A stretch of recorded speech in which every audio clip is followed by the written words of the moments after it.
محترم بزرگوں اور دوستو، عزیز بھائیوں، رمضان المبارک بہار کا مہینہ ہے۔ رمضان المبارک بہار کا مہینہ، موسم بہار آپ نے دیکھا ہے کیسی رونق ہوتی ہے موسم بہار میں۔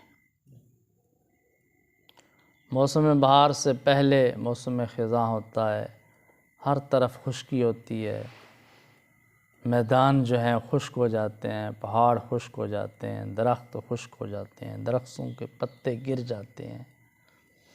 لیکن جو یہ موسم بہار آتا ہے تو ہر طرف ہریالی ہریالی ہوتی ہے، سبزہ ہی سبزہ ہوتا ہے، میدان سبزے سے بھر جاتے ہیں، فصلات اگ جاتی ہیں، گھاس اگ جاتے ہیں، درختوں پر پتے لگ جاتے ہیں، پھول لگ جاتے ہیں، اور پہاڑوں پر جو ہے نا، جو سبز پہاڑ ہیں جن پر درخت ہیں ان پر سبزہ آ جاتا ہے، درخت مسکرانے لگ جاتے ہیں، تو ہر طرف چہل پہل ہوتی ہے، رونق ہوتی ہے، پھول ہوتے ہیں، خوشبوئیں ہوتی ہیں۔ جو موسم بہار کی ایک اپنی رونق ہے، ایک اپنا ماحول ہوتا ہے۔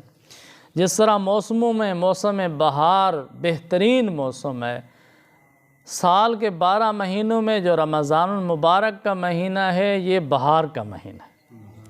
ہر طرف بہار ہوتی ہے، مسجدیں نمازیوں سے بھر جاتی ہیں، اور ہر مسجد میں تراویح پڑھی جا رہی ہیں، اللہ کا قرآن پڑھا جا رہا ہے، سنا جا رہا ہے، مسلمان روزے رکھ رہے ہیں، تراویح پڑھ رہے ہیں، قرآن پڑھ رہے ہیں، ذکر کر رہے ہیں، تلاوت کر رہے ہیں، اور مسلمانوں کا رجحان نیکی کی طرف بڑھ جاتا ہے۔ ایسے لوگ جو سارا سال مسجد میں نہیں آتے، رمضان المبارک میں توفیق مل جاتی ہے، مسجد میں آ جاتے ہیں۔ جو جماعت کی نماز کے اہتمام نہیں کرتے، رمضان المبارک میں توفیق مل جاتی ہے۔ تو یہ جو رمضان المبارک کا مہینہ ہے یہ بہار کا مہینہ ہے۔ تقریباً ہر مسجد میں اللہ کا قرآن پڑھا جا رہا ہے، اور جب اللہ کا قرآن پڑھا جاتا ہے تو اللہ کی کتنی رحمت نازل ہوتی ہے، سکینہ نازل ہوتی ہے، فرشتے نازل ہوتے ہیں، اور قرآن پڑھنے والوں کو، سننے والوں کو فرشتے آ کر گھیر لیتے ہیں۔ اللہ تعالیٰ کو یہ مجلسیں، یہ محفلیں، یہ رونقیں بہت پسند ہیں۔ رمضان المبارک میں تہجد کا وقت ہوتا ہے، مسلمان اٹھ جاتے ہیں، روزے کے لیے سحری کر رہے ہیں، کھانا کھا رہے ہیں، کوئی تہجد پڑھ رہے ہیں، کوئی دعا میں مصروف ہیں، اور فرشتے نازل ہو رہے ہیں، فرشتے نازل ہو رہے ہیں، اور محمد صلی اللہ علیہ وسلم کی امت کے روزہ داروں کی دعاؤں پر آمین کہہ رہے ہیں۔ روزہ داروں کے لیے بحر و بر میں ایک رونق بن جاتی ہے کہ پرندے، جانور روزے دار کے لیے مغفرت کی دعا کر رہے ہیں، فرشتے، آسمان کے فرشتے مغفرت کی دعا کر رہے ہیں، سمندر کی مچھلیاں مغفرت کی دعا کر رہی ہیں، یعنی پوری کائنات میں جنت کو خوشبوؤں کی دھونی دی جاتی ہے۔ رمضان المبارک میں جنت کے دروازے کھل جاتے ہیں، جہنم کے دروازے بند ہو جاتے ہیں۔ رمضان المبارک کی وجہ سے تو جنت میں بہار آ جاتی ہے۔ یہ تو بہاریں ہیں، بہار کا موسم ہے رمضان المبارک، بہار کا مہینہ، ہر طرف بہاریں ہیں۔ حدیث پاک کا مفہوم ہے رمضان المبارک میں روزانہ افطار کے وقت جب مسلمان روزہ افطار کرتے ہیں، اللہ تعالیٰ 10 لاکھ گناہ گاروں کی مغفرت کا فیصلہ فرماتا ہے روزانہ۔ اور جب آخری رمضان المبارک کا آخری روزہ ہوتا ہے، آخری افطار کا وقت ہوتا ہے، آخری رات ہوتی ہے، تو فرمایا کہ یکم رمضان سے لے کر آخر تک جتنے لاکھ لوگوں کی بخشش ہو چکی ہے، اس پوری تعداد کے برابر آخری رات میں مغفرت کا فیصلہ ہوتا ہے۔ جو کیسی بہار ہے اس کا پتہ تو آخرت میں چلے گا کہ کتنی بہار کا موسم تھا، کتنا بہار کا مہینہ تھا، کیسی رونقیں۔ جو ایمان والے لوگ ہیں، نیک لوگ ہیں، ان کو محسوس ہوتا ہے۔ جن کے دل مردہ ہو چکے ہیں، زنگ آلود ہو چکے ہیں، ان کو محسوس نہیں، ان کے لیے رمضان اور غیر رمضان میں کوئی فرق نہیں ہے۔ ان کو تو پتہ ہی نہیں ہے کہ پتہ نہیں رمضان شریف آیا ہے کہ نہیں، ان کے لیے برابر ہے۔ دل مردہ ہو چکے ہیں، زنگ آلود ہو چکے ہیں ان کے۔ لیکن اگر ضمیر زندہ ہو، دل زندہ ہو، مردہ نہ ہو، زنگ آلود نہ ہو، محسوس ہوتا ہے، محسوس ہوتا ہے اللہ کی رحمتیں نازل ہو رہی ہیں، برکتیں نازل ہو رہی ہیں۔ رمضان المبارک میں اللہ تعالیٰ نے روزے عطا فرمائے، رمضان المبارک میں اللہ تعالیٰ نے اعتکاف عطا فرمایا۔ ہر مسجد میں تقریباً مسلمانوں کی چھوٹی بڑی جماعت اعتکاف میں بیٹھ گئی ہے، گھروں میں مسلمان عورتیں اعتکاف میں بیٹھ گئی ہیں۔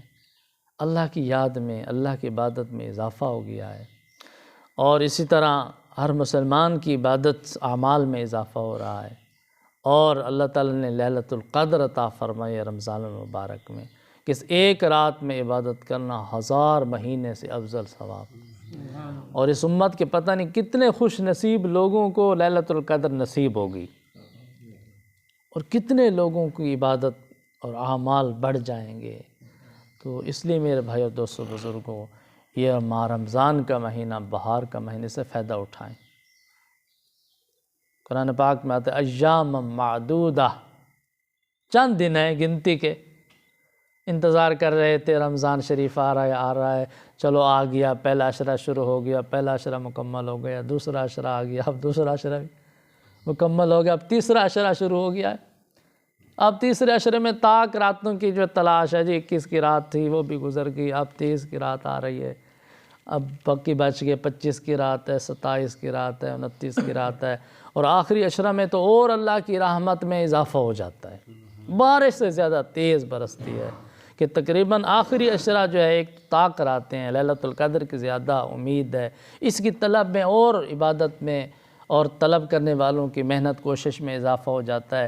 اس کے علاوہ اکثر رمضان المبارک کے آخری عشرے میں تقریباً ہر رات ختم قرآن ہوتا ہے، کہیں 21 کی رات کو ختم ہے، کہیں جو ہے نا 23 کی رات کو ختم ہے، کہیں 25 کی رات کو ختم ہے، کہیں 27 کی رات کو ختم ہے، کہیں 29 کی رات کو، کہیں 24 کی رات کو، کہیں 26 کی رات کو، مختلف راتوں میں ختم قرآن ہو رہے ہیں، اور مختلف پتہ نہیں ہزاروں لاکھوں حفاظ قرآن ہیں جو قرآن پاک پڑھ رہے ہیں، اور آخری عشرے میں ان کا جو ہے نا مکمل ہوگا۔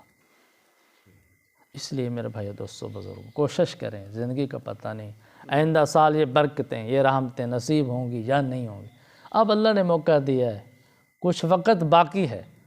حدیث پاک میں آتا ہے نبی کریم صلی اللہ علیہ وسلم تو ویسے بھی اللہ کی بہت عبادت فرماتے، کھڑے کھڑے نبی کریم صلی اللہ علیہ وسلم کے پاؤں مبارک سوج جاتے تھے، ورم آ جاتا تھا، کیسے آ جاتا۔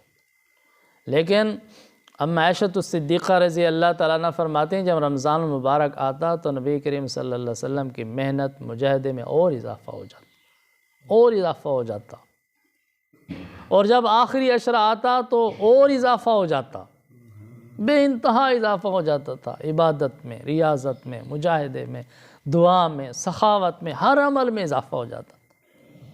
تو چند دن باقی میرے بھائی دوستو بزرگوں، فائدہ اٹھانے کی کوشش کریں۔ دعا ہے اللہ تعالیٰ ہم سب کو ماہ رمضان کی قدر کرنے کی توفیق عطا فرمائے، اور زیادہ سے زیادہ فائدہ اٹھانے کی توفیق عطا فرمائے۔ وآخر دعوانا الحمد للہ رب العالمین۔